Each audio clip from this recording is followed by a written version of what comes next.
the appraiser, and you can, and we've obviously, I think, have given you a lot of information to ask the appraisers that come out.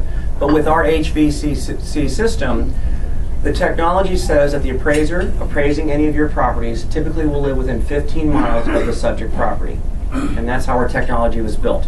And the appraisers are paid quite a bit more than the standard national appraisal management companies, because we want to make sure that we're getting the best quality appraisers, and what we're looking for is the best amount of time. So if you go through this really quick, I'll just tell you what's this just kind of gives you the basic view that at the end of the day, take my word, we're better. And hopefully you guys have seen that, because we know a lot about the appraiser that is appraising the property. And I'll just keep telling you to speed up, because I want to kind of sort of get to the big bullet point. Again, we're better. So let me just tell you what we've been able to achieve since May of last year. So far, we have done 6,100 appraisals since May 1st, all for RPM only. We go ahead and review about 130 appraisals a month.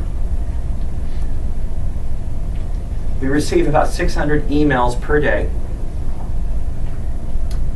And of the 700 plus appraisals that we receive monthly, 10% of those appraisals are rebutted for value. And of that, 65% do receive an increase in value, and it works out to be about $30,000. So we can't give everyone everything they want, because of course the appraisals have got to be transparent. And the beauty about it is, Wall Street, whether you like HVCC or not, likes transparency. They want to know that no one has another interest in mind. And again, it has become a very big part of the industry. And there's been a lot of pushback about HVCC, and a lot of people have said, well, it's going to go away. And I will tell you right now that whether Congress says HVCC should be there or not, the point is investors are going to say, we want it there. And HUD and the government can give you so many rules, but at the end of the day, it's the investors that are buying the loans, and what they say typically goes. So right now, the appraisal management companies are already getting better. They're finding out that it is a smart crowd that they're having to serve, and bad appraisal management companies, like all bad businesses, will be shown the door. And HVCC for all companies should get better. We'd like to believe that we sort of saw where the puck was going, but we do think that the industry will smarten itself up. For ourselves, the average appraisal is coming back in 5.2 days. Excuse me. When an appraisal is rebutted, in 1.8 days we give you an answer. And typically, and one of the things that's very important about our appraisal management company is we don't shotgun out to multiple appraisers and say, who wants the deal? The first guy to call me back gets it. We believe that the appraiser is a partner to all of us, and he deserves the respect of being given time to say, can I accept this order? If you think about it, he's a small businessman, and he's out there and appraising a property. So he can't necessarily grab every phone call because he's out there checking property. So we give him 4 hours to respond and say, do you want the appraisal or not? And if you don't want it, we understand. We'll go to the next qualified appraiser. But we think it is extremely important to treat them as partners with professional respect. No more, no less than we would want it ourselves. And give people a chance to say, I can do it, and I'm going to do a great job for you. And by the way, RPM only charges him $50 for our system. Because at the end of the day, we want a great appraiser. We want great quality value. He doesn't have to bring in the value that we hope, because we want it to be a true value. But it is very important to us to use them and respect them as good, solid, working people whose world has been turned upside down since May 1st.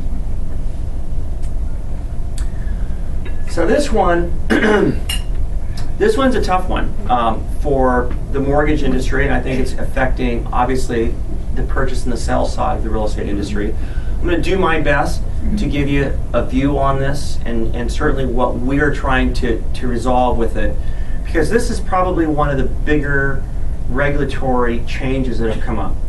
And I was mentioning to someone else this morning that the changes that we've all seen in the last 12 months, these changes in the last 12 months are equal to all the changes over the last 20 years. I mean, it has just really hurt everyone because Capitol Hill is trying to show the voters that they feel bad that they bought a lot of homes. And voters are saying, my loan agent didn't explain something to me. My realtor says I could flip the home in 6 months and double my money. Blah, blah, blah, blah, blah. So every elected official is saying, I'm going to show you that I'm going to put a rein on the mortgage industry, and I'm going to clamp down so that we have better transparency, easier for you to shop. And I think on the surface, it's a phenomenal idea. In practicality, it has really slowed down what the industry can do by way of quickly moving on its feet.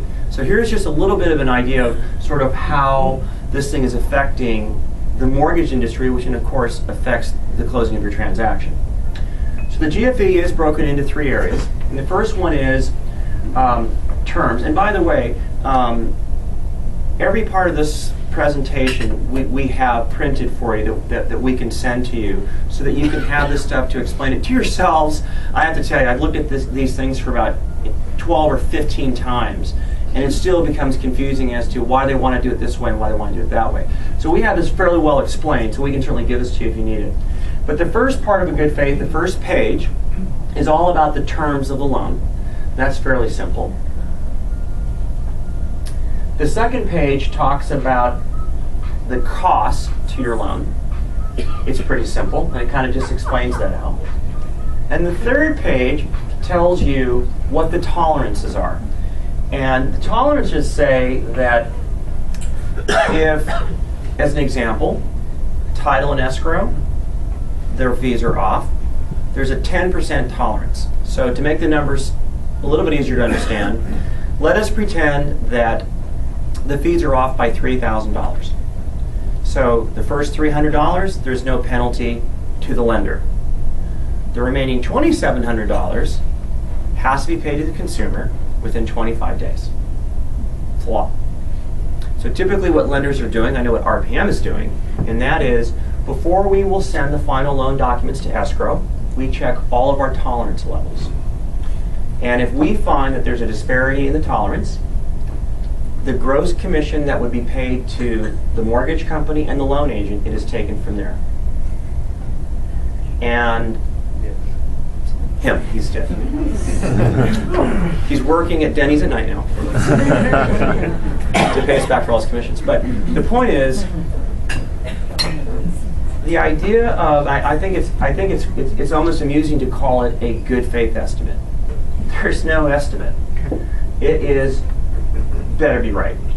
And so what will happen is now, where in the past we could say this is what we believe the costs are going to be, now it has to be dead on. Or you can go over.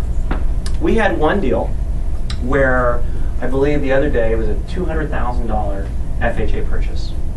And our loan agent was trying to get out because in order to lock the loan, anytime you take a loan application, 6 pieces of information. You're floating the loan, okay? Because the borrower needs to get pre-qualified. We don't know what he's going to buy. We have to give him a binding good faith estimate. So $200,000 loan. The loan agent goes, okay, title and escrow is $10,000. And they put it down. And they say to the borrower, it's not going to be $10,000.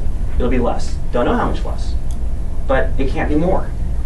So what's happening is the industry is saying, okay, since I can only go down in my fees, I can never go up, I'm just going to go ahead and estimate it out of the moon. So Capitol Hill, right, they basically said, well, we're going to show you, Mr. Consumer, actual numbers. Well, what the industry is doing is saying, well, we will overestimate everything, and we'll talk to the client about, please understand there's nothing that we can do about this because we don't know what you're going to buy. And we don't know the transfer fee cost between one county and another because I don't know what we're going to buy. So what do you want me to do? Oh, and by the way, by law, I have to do this. So right now,